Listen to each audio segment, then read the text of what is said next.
Évangile de Jésus-Christ selon saint Marc. En ce temps-là, tandis que Jésus sortait de Jéricho avec ses disciples et une foule nombreuse, le fils de Timée, Bartimée, un aveugle qui mendiait, était assis au bord du chemin. Quand il entendit que c'était Jésus de Nazareth, il se mit à crier, « Fils de David, Jésus, prends pitié de moi. » Beaucoup de gens le rabrouaient pour le faire taire, mais il criait de plus belle, « Fils de David, prends pitié de moi. » Jésus s'arrête et dit, « Appelez-le. » On appelle donc l'aveugle, et on lui dit, « Confiance, lève-toi. Il t'appelle. » L'aveugle jeta son manteau, bondit et courut vers Jésus. Prenant la parole, Jésus lui dit, « Que veux-tu que je fasse pour toi ?» L'aveugle lui dit, « Rabouni, que je retrouve la vue. » Et Jésus lui dit, « Va, ta foi t'a sauvé. » Aussitôt l'homme retrouva la vue, et il suivait Jésus sur le chemin. Acclamons la parole de Dieu. Première méditation. Bien-aimés du Seigneur, l'évangile d'aujourd'hui nous présente l'épisode de Jésus avec Bartimée. Dans cet épisode, une chose importante retient notre attention. Bartimée laisse son manteau, et d'un bond il est près de Jésus. En fait, au bord du chemin cet aveugle mendiait, la mendicité était son lot quotidien. Comme lui, nous travaillons assidûment dans nos divers lieux de service.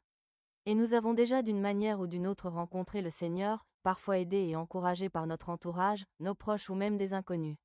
Des gens nous ont encouragés à tout faire pour suivre le Christ, et chaque jour, les messagers de Dieu, les prêtres, ou même les chrétiens que nous rencontrons chaque jour ne cessent de nous dire « Courage » quand surviennent faiblesses, souffrances et doutes. Nous les écoutons chaque jour et essayons de tenir ferme notre foi. Seulement, notre marche à la suite du Christ reste parfois trop embryonnaire et ne parvient pas à être effective. Remarquons que l'aveugle portait un manteau. Ce manteau lui servait certainement de couverture contre le froid, les pluies, le soleil et toute autre intempérie. Dans notre vie de chaque jour, nous faisons face à de nombreuses situations déconcertantes telles que les maladies, les échecs professionnels et conjugaux, les déceptions, les pertes, les guerres, les décès, etc. Et souvent nous comptons sur nos richesses, nos relations, nos voyants, nos mentors pour résoudre ces problèmes. Quelquefois nous obtenons d'eux des solutions, mais qui malheureusement ne durent que peu de temps. Ces sécurités qui se montrent vraiment provisoires sont pourtant surestimées au point où certains ne parviennent plus à mettre leur confiance en Dieu, le Créateur de toutes choses.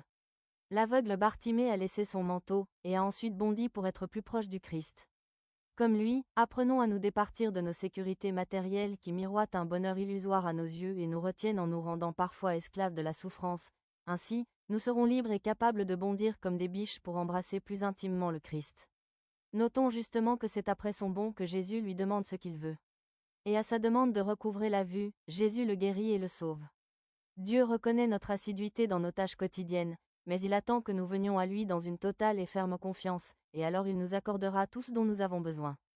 Que l'Esprit Saint, le Maître intérieur sonde nos cœurs et les brûle du feu de la conversion et de la foi véritable. À présent prions. Seigneur, aide-nous à nous détacher de tout ce qui nous retient loin de toi. L'intercession. Prions pour ceux qui abandonnent la foi à cause des biens matériels passagers. L'exercice du jour. Repérer dans ma vie tout ce qui me distrait souvent et m'empêche d'aller avec confiance à la rencontre du Christ. Prendre l'engagement de conversion.